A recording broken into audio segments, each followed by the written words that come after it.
Hurt అయిందిరా, పిచ్చి పట్టింది. వెంటనే మనం ఇష్కం చూడ్డానికి వెళ్దామండి. ఒక్కసారి ఫోన్ బాబు, ఫోన్ చేసి కృష్ణన్ రమ్మని చెప్తాను. కృష్ణ ఇక్కడికి రావటం వల్ల ఈ సమస్య పరిష్కారం అవదు. నేనెవరో తెలుసా? మేయర్ మాయాదేవి చెల్లెల్ని, ఛాయాదేవిని. మరి జైలుకి తీసుకెళ్ళమంటారా? కాదు, ఇంటికి. 500 అవుతుంది. ఎందుకు? మా ఊరు నుంచి ఇక్కడికి 3 నూర్లు ఇచ్చాను. ఇక్కడి నుంచి అక్కడికి 5 నూర్లు అవుతుందా? మీరు వచ్చింది హైవే రోడ్ అమ్మా, టోల్ గేట్లు తప్ప ట్రాఫిక్లు, గతుకులు, స్పీడ్ బ్రేకర్లు, ఎత్తుపొలాలు లాంటివి ఉండవు. ఇది సిటీ రోడ్డు, చాలా ఉంటాయి. ఒక్క నూరిస్తా.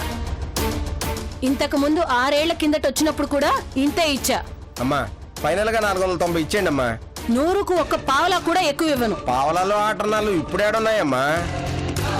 సరే మీటర్ మీద వస్తాను, ఎంత అయితే అంత ఇవ్వండి. మీటర్ మంచిదేనా? మొన్ననే బిగిచ్చానమ్మా, కొత్తది. లగేజ్ లోపల పెట్టు. సరే అమ్మా.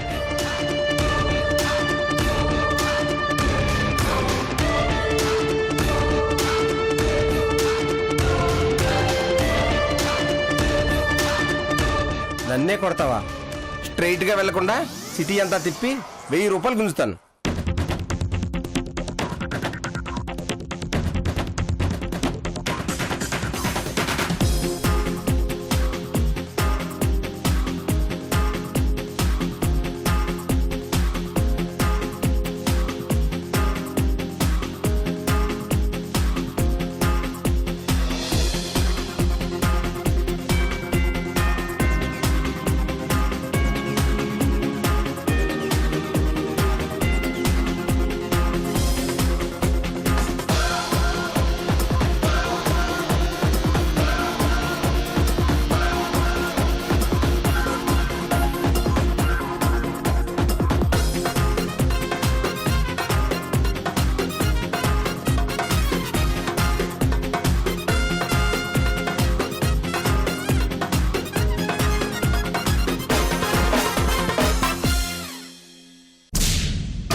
అమ్మా తీసుకోండి.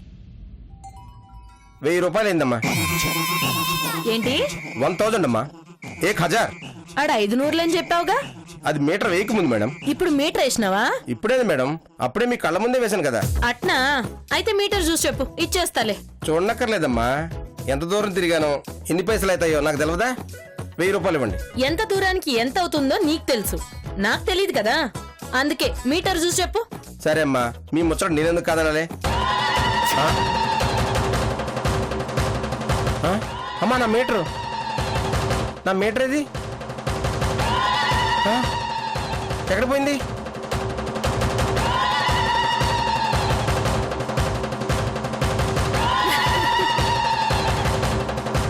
ఏందిరో మీటర్ కనబట్టలేదా?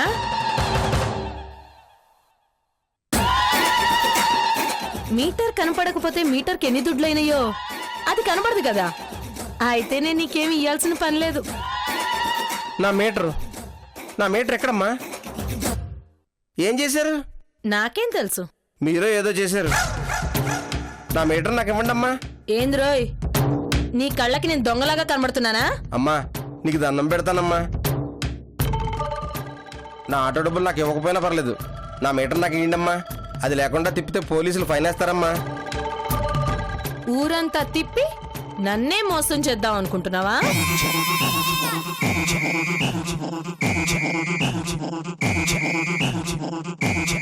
అమ్మా తప్పైపోయిందమ్మా. ఇప్పుడు చెప్పు, మీటర్ కావాలా దుడ్లు కావాలా? మీటరేనమ్మా. అయితే సూట్ కేసు తీ.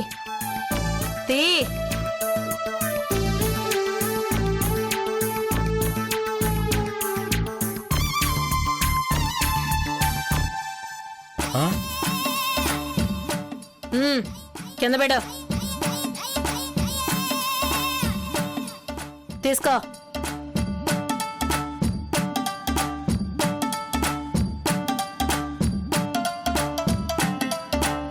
నాలాంటిది ఎదురు పడినప్పుడు నాలిక అదుపులో లేకపోతే ఇలానే ఉంటది. అది ఇప్పుడే తెలిసిందమ్మా. మా అక్క బాగా చదివి మేయర్ అయింది, నేనంత చదవలా. అందుకని నన్ను తక్కువ అంచనా వెయ్యకు. తక్కువ చదివారా? ఆవిడ కన్నా 2 ఆకులు ఎక్కువే చదివారు. పోయి బుద్ధిగా ఆటో తొలకపో. మరి మీరు ఇస్తానన్నా 100 రూపాయలన్నా. బ్యాగులో నాటు బాంబు ఉంది, హ? ఈయన అమ్మో వద్దు. నాతో పెట్టుకుంటాడా? హ్మ్, ఛాయ.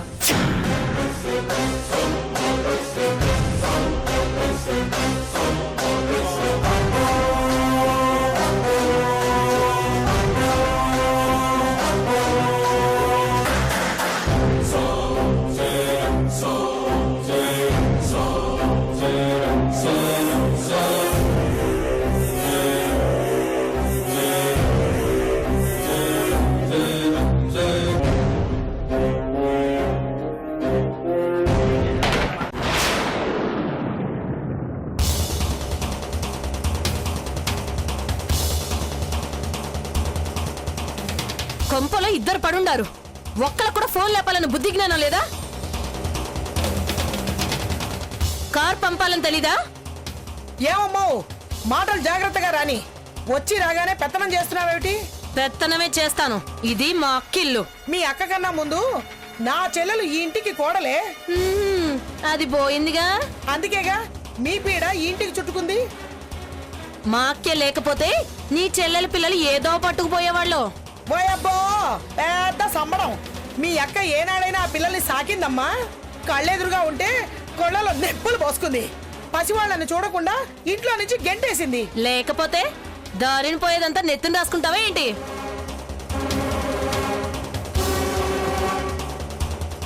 ఏంటి మా అక్క తిండి బాగా వంట పట్టినట్టుంది, దుక్కల్లా తయారయ్యారు. మాకేం కూటి గతిలోకి ఇక్కడ లేవు. ఏమో ఎవడికి తెలుసు, మా అక్క జైలుకి పోయిందని ఈ ఇల్లు చక్క పెడదాం అనుకుంటున్నారేమో. నా ఎసెట్లో మీ బేళ్ళు ఉడకవు. నీకన్నా మీ అక్క కన్నా నాకే ఎక్కువ ఉంది ఆస్తి. ఉంటే వెళ్ళి ఏలుకో, ఎవడొద్దన్నాడు? పిల్లకి పిచ్చి పట్టిందని ఇక్కడున్నాను. నేనొచ్చానుగా, ఇక నేను చూసుకుంటాలే.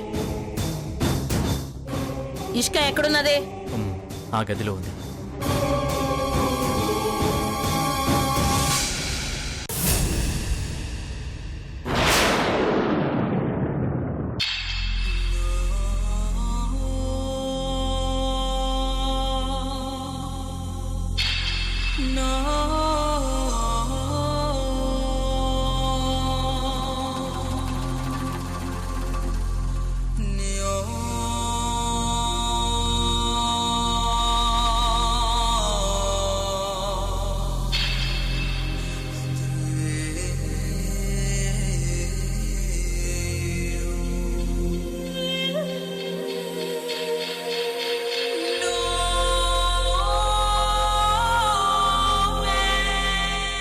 ఇష్క, అయ్యో అయ్యో అయ్యో, ఏందమ్మా తల్లిది? ఏమైనది? ఏంది ఇదంతా? ఆ నవ్వేందే? ఏంటమ్మా? ఏంటి అట్ట సుత్తున్నా? ఆంటీ ఎవరావిడ? ఆ ఛాయాదేవని కడప ఫ్యాక్షనిస్టు, మాయాదేవి చెల్లెలు, సుప్పనాతి సూర్పణక్క. కడప రెడ్డెమ్మలాగా ఉంది. దాని మొహం నోటి బడాయి తప్ప ఏమీ లేదు. ఇషికాను చూడ్డానికి లోపలికి వెళ్ళింది. ఏం జరుగుతుందో ఏంటో. ఆ పిచ్చిది ఈ ఫ్యాక్షనిస్ట్ చంపినా చంపుతుందో ఏమో, ఏం జరుగుతుందో ఏమో. పదబాబు.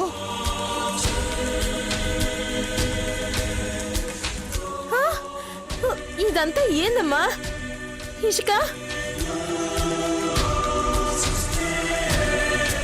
ఇదిగో ఆ పిచ్చిదాంతో నీకెందుకు చెప్పు, వచ్చేసేయ్. ఏ కరుస్తుందా చంపుతుందా? అయినా బిడ్డ అనుకుంటున్నారా గొడ్డ అనుకుంటున్నారా? ఇట్ట గొలుసుతో కట్టేసినారేంది?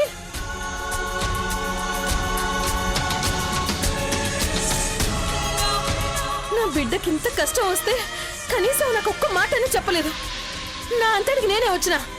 మీరు అసలు మనుషులేనా? పశువుల్లా ఉన్నారు.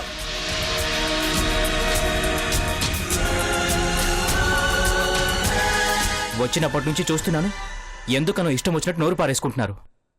నువ్వెవడీరా? నా నోరు నా ఇష్టం. వీడు ఇష్క ఫ్రెండ్, ఇన్నాళ్ళు దాని బాగోగులు చూస్తుంది వీడే. ఇక చూడనవసరం లేదు, నేనొచ్చినాగా. వాయబ్బా నేనున్నానమ్మా.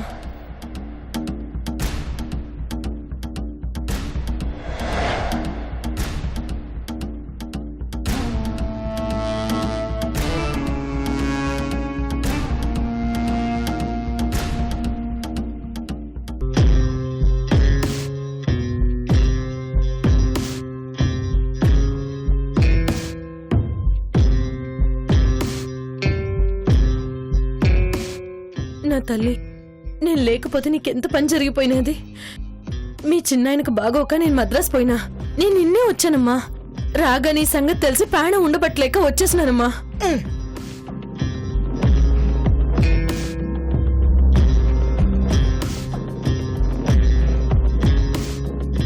ఏందమ్మీ అట్టసొత్తండో? నన్ను గుర్తుపట్లా? నేనమ్మీ మీ సిన్నమ్మిని.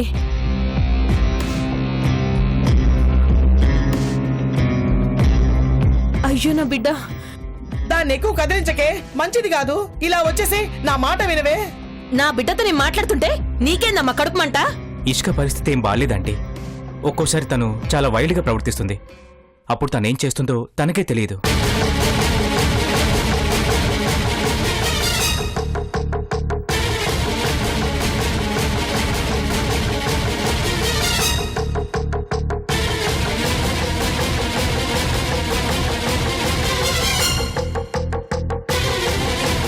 ఇక చాలు, బయటికి వచ్చేసేయ్. నేను బయటకు వెళ్ళడానికి రాలేదు. నా బిడ్డకి బాగు చేయడానికి వచ్చాను. ఏందమ్మీ, ఏంది ఈ కథలు? హా? ఒక మగాడి కోసం ఇట్ట పీనుగులు అయిపోతావా? ఇంకో పెళ్లి చేసుకోరాదు? నాకు కృష్ణ కావాలి. వాడెవడు? నా మొగుడు. వాడే కావాలా? అవును, కృష్ణే కావాలి. సరే, వాడే కావాలి కదా, తీసుకో.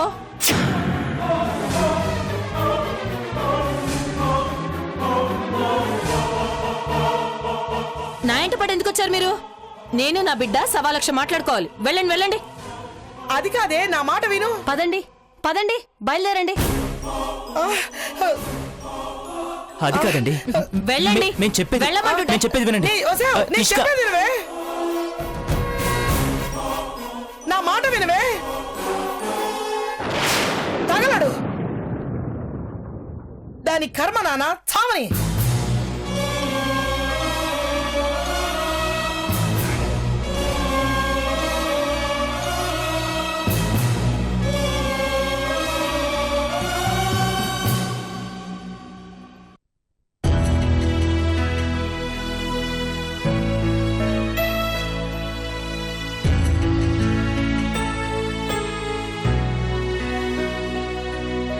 వదినా, ఏంటి వదినా, మీరు ఇంకా రెడీ అవ్వలేదా? అందరికీ కాఫీ పెడుతున్నాను. ఆ పని లక్ష్మమ్మ చేస్తుంది కానీ ముందు మీరు వెళ్ళి రెడీ అవ్వండి. ఎక్కడికి వెళ్ళాలి? అదేంటి వదినా, మర్చిపోయావా? ఇవాళ మాతాజీ ఆశ్రమానికి వెళ్ళాలని చెప్పాను కదా. అయ్యో సారీ అండి, నిజంగానే మర్చిపోయాను. 10 నిమిషాల్లో రెడీ అయిపోతాను. కృష్ణన్ కూడా రెడీ అవ్వమని చెప్పండి. ఓకే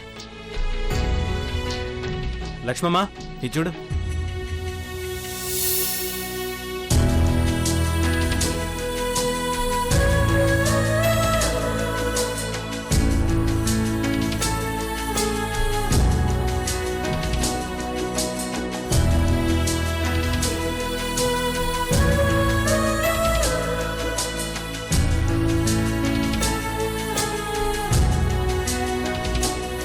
యావండి, లేవండి.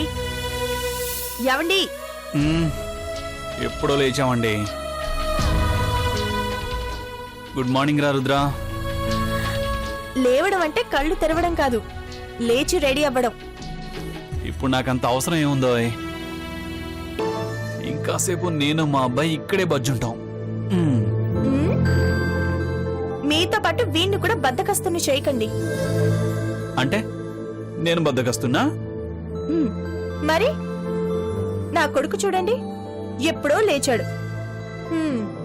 మీరు మాత్రం ఇంకా లేవనే లేదు. సార్కి ఏ పనుందో ఏమో, అందుకే పొద్దునే లేచాడు. నాకే పనుంది, అందుకే. ఉంది, మనందరికీ ఒక పనుంది. మాతాజీ ఆశ్రమానికి వెళ్ళాలి.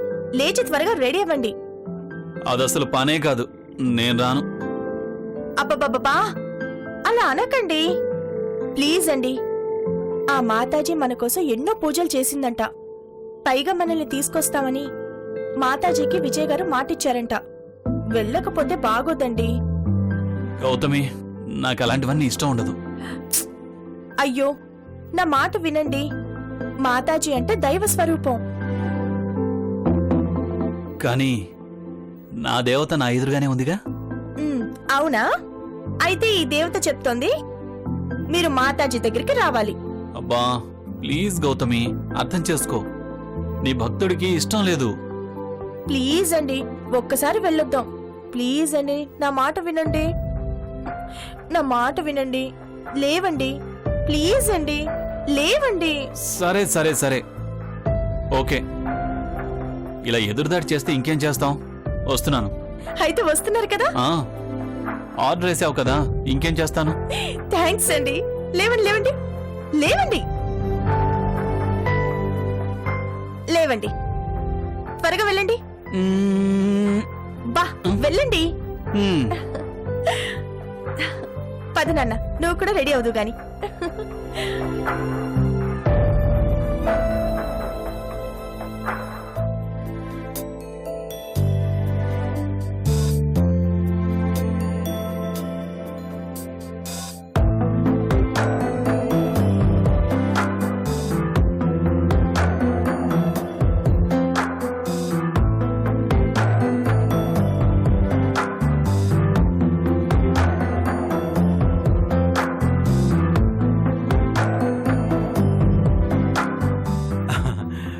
కృష్ణ, వెళ్దామా? యా. పద వదిన.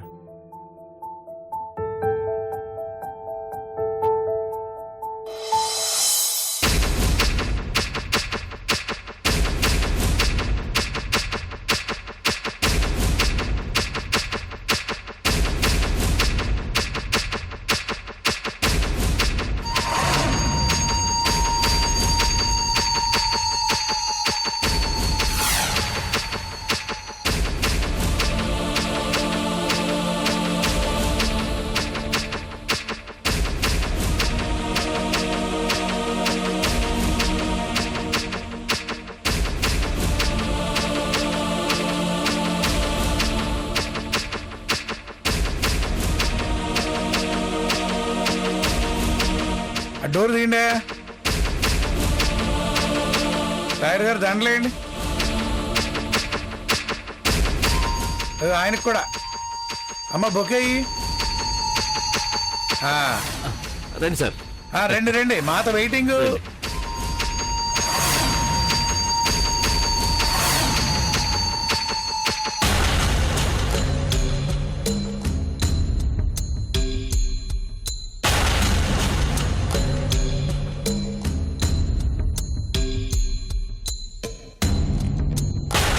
మాత వచ్చారు, కూర్చోండి.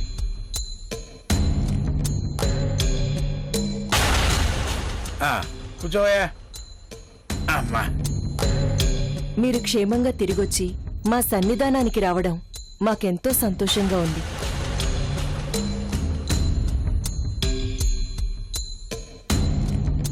శవాలుగా చూడాల్సిన సజీవంగా చూస్తున్నాం. ఇంకేం సంతోషం, బొంగులో సంతోషం. దేవుడు మీ పక్షాన ఉన్నాడు, మీకు మంచి చేశాడు. అంతా మీ పూజల ఫలితం మాత. మాత చేసిన పూజల ఫలితం కాదు, ఆవిడేసిన చెత్త ప్లాన్ల ఫలితం. మేమేం చేసినా మీ సుఖం కోసమే చేస్తాం. వీళ్ళని చంపడం మాత్రం మన సుఖం కోసం చంపుతున్నాం.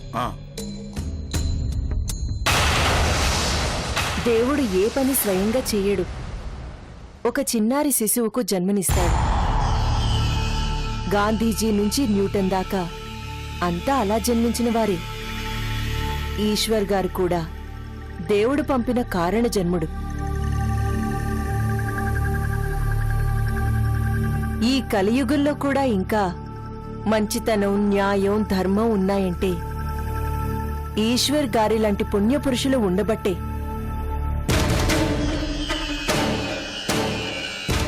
అందుకే కదా ఆ పురుషుణ్ణి కాలపురుషుడు తొందరగా పట్టుకుపోయాడు. అలాంటి ఉత్తమ పురుషుడికి ఒకప్పుడు నువ్వు ఇల్లాలివి. దీన్ని మేం పట్టుకెళ్తాం. దీని చావు మన చేతిలో ఉంది కదా.